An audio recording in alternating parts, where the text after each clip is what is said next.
Terima kasih Timbalan Speaker.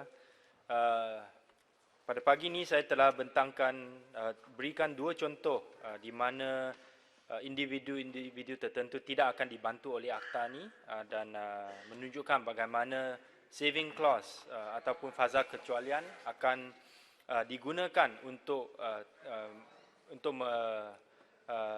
memastikan bahawa orang yang sepatutnya dilindung tidak akan dilindung di bawah akta ini. Saya nak teruskan kepada contoh yang ketiga, iaitu seorang pemilik syarikat PKS yang mengalami kenaikan hutang dari RM30,000 ke RM70,000 akibat daripada penurunan bisnes semasa PKP dan tak mampu bayar balik hutang ini kerana aliran tunai ataupun cash flow terjejas akibat daripada PKP.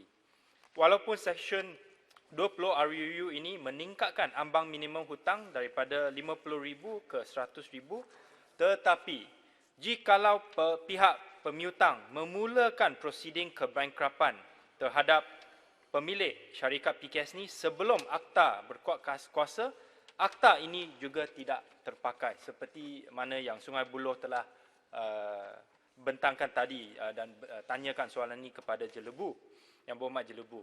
Bahkan saya rasa fasa kecualian di akta ini berkemungkinan besar akan memberi insentif kepada pihak pemiutang untuk memulakan prosiding kebankrapan secara ramai-ramai kerana ada kemungkinan pemiutang ni ada ramai orang yang mungkin hutang hutang kepada dia naik akibat daripada PKP dan dia nak memulakan prosiding ni sebelum akta berkuat kuasa supaya akta ini tidak terpakai dan tidak melindungi mangsa PKP. Contoh yang keempat ialah seorang penjaja di pasar malam yang telah membeli barangan dapur dengan cara pembayaran ansuran. Tadi Jelebu pun ada kata tentang penjaja-penjaja bukan saja di tempat bandar tetapi juga di kawasan luar bandar.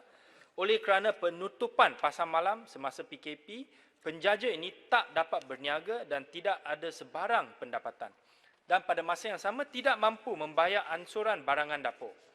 Walaupun pasal 23 RUU ini melindungi penjaja ini daripada penjual untuk mengambil balik milikan barangan yang terkandung dalam suatu perjanjian sewa beli di bawah Seksyen 16 Akta Sewa Beli tahun 1967. Tetapi oleh kerana adanya satu lagi fasal kecualian iaitu pasal 24, jikalau penjual mengambil tindakan untuk mengambil balik milikan sebelum akta ini berkuat kuasa, maka penjaja ini juga akan terjejas dan terlepas daripada perlindungan yang sepatutnya diberi oleh akta ini. Jadi penjaja seperti ini juga tidak akan dilindungi di bawah akta ini. Kelima, seorang penyewa rumah yang juga pemandu e-hailing tidak dapat membayar sewa semasa PKP kerana kehilangan pendapatan. Tak boleh keluar dari rumah pergi sini pergi sana. Jadi oleh itu pemilik rumah telah menghalau penyewa rumah ini dan menyewa rumah ini kepada orang lain. Akta ini tidak memberi sebarang perlindungan kepada penyewa rumah. Misalnya, akta ini tidak menyebut bahawa penyewa boleh menangguhkan bayaran sewa semasa PKP ataupun deposit penyewa tidak boleh diambil oleh pemilik untuk pembayaran sewa. Pada masa yang sama, Tuan Timbalan Speaker, pengubahan Akta Distress 1951 di bawah RUU ini untuk menyekat pemilik rumah daripada merampas barang kepunyaan penyewa untuk membayar tunggakan sewa tidak terpakai jikalau tindakan perampasan itu berlaku sebelum akta ini berkuat kuasa. Saya rasa ini adalah sesuatu yang penting, Tuan Timbalan Speaker. Kerana akta ini akan berkuat kuasa seawal-awalnya di akhir bulan September selepas Dewan Negara habis bersidang. Ada juga kemungkinan besar ia akan digazet pada awal bulan Oktober kerana proses penggazetan ini ambil sedikit masa. Pada masa ini, dari hari di mana akta ini diletakkan di meja, dibentangkan untuk bacaan pertama, sampai ke hari di mana akta ini akan dikuatkuasakan, digazetkan, saya rasa golongan yang mendapatkan manfaat yang terbanyak sekali adalah golongan peguam yang memberi nasihat kepada klien mereka untuk memfailkan tuntutan sebelum akta ini berkuat kuasa. Bukan orang yang sepatutnya dilindungi, bukan mangsa akibat daripada PKP. Ini bukan salah mereka. Ini adalah satu sacrifice yang telah dibuat ke atas mereka kerana kerajaan nak kata flatten the curve. Tetapi malangnya, akta ini adalah too little, too late. Apa yang lebih mengecewakan kepada saya dan saya rasa kepada ramai kawan-kawan di sini dan juga di luar sana juga adalah berbulan-bulan yang telah digunakan untuk mengkaji apa yang telah dilakukan oleh negara lain termasuk Singapura, Australia dan sebagainya. Dan tadi Yang Berhormat Menteri pun ada sebut tentang rang undang-undang yang diperkenalkan di negara-negara yang lain. Saya beri satu contoh. Singapura telah memulakan lockdown mereka ataupun circuit breaker pada 7 hari bulan April tahun 2020. Pada hari yang sama, versi RUU COVID mereka diluluskan di Parlimen. Dan tujuan utama rang undang ini adalah untuk memberikan bantuan sementara kepada pihak peniaga dan juga individu yang tidak dapat melaksanakan obligasi kontraktual mereka akibat daripada COVID-19. Saya pun telah baca RUU di Singapura dengan secara terperinci. Saya juga nak maklumkan kepada Dewan ni, di Singapura bukan sahaja satu RUU COVID telah dibentangkan, tetapi mereka juga telah membuat pindaan pada 5 hari bulan Jun 2020 untuk menyalurkan lebih banyak bantuan kepada mereka yang terjejas akibat daripada circuit breaker mereka. Di Malaysia, kita tunggu sampai bulan Ogos. Di Gazette, mungkin bulan Oktober. Saya beri satu contoh yang lebih terperinci lagi.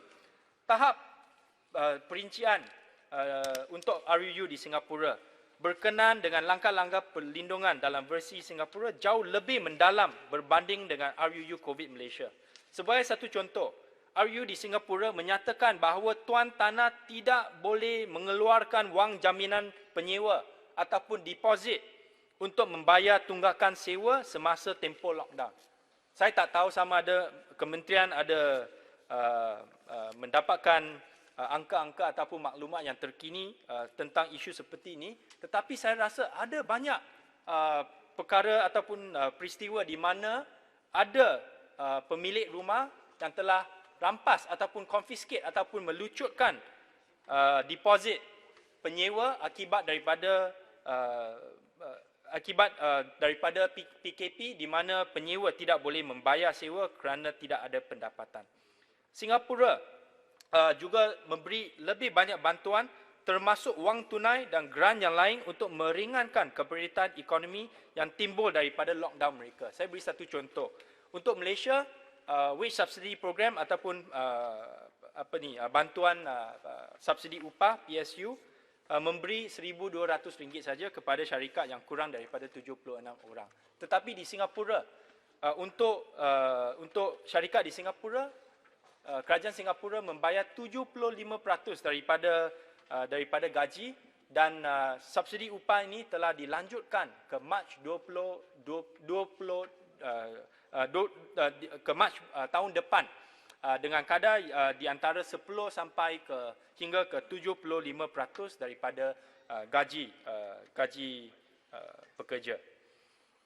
Pada saya, Malaysia ada peluang untuk membentangkan RUU COVID yang lebih komprehensif semasa persidangan Parlimen pada 18 Mei 2020. Masa itu hanya 2 bulan setelah bermulanya MCO dan saya rasa pihak peniaga masih mempunyai masa untuk mendapatkan bantuan dan perlindungan yang sewajarnya. Ada banyak kontrak yang belum dimuktamadkan lagi, ada banyak sewa yang belum cancel dan sebagainya. Tetapi malangnya, apa yang terjadi? Sebaliknya, pemerintah Perikatan Nasional yang tidak dipilih oleh pengundi menolak peluang ini untuk mengadakan sidang parlimen yang biasa. Dan 6 bulan kemudian, apa yang kita ada sekarang adalah RUU COVID yang penuh dengan kelemahan, terlambat dan juga terlewat. Saya mohon, 1 minit lagi. saya mohon kepada Yang Berhormat Menteri sebagai penggulungan untuk fasal-fasal yang ada pengecualian ataupun savings clause, termasuk pasal 10, pasal 21, pasal 24, pasal 31 dan juga pasal 37.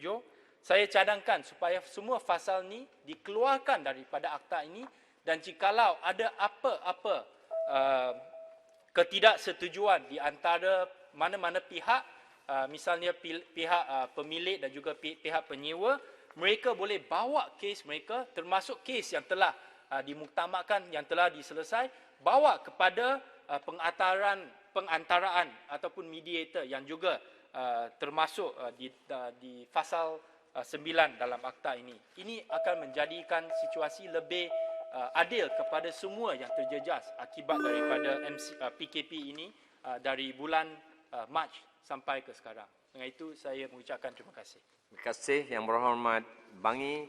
Saya jemput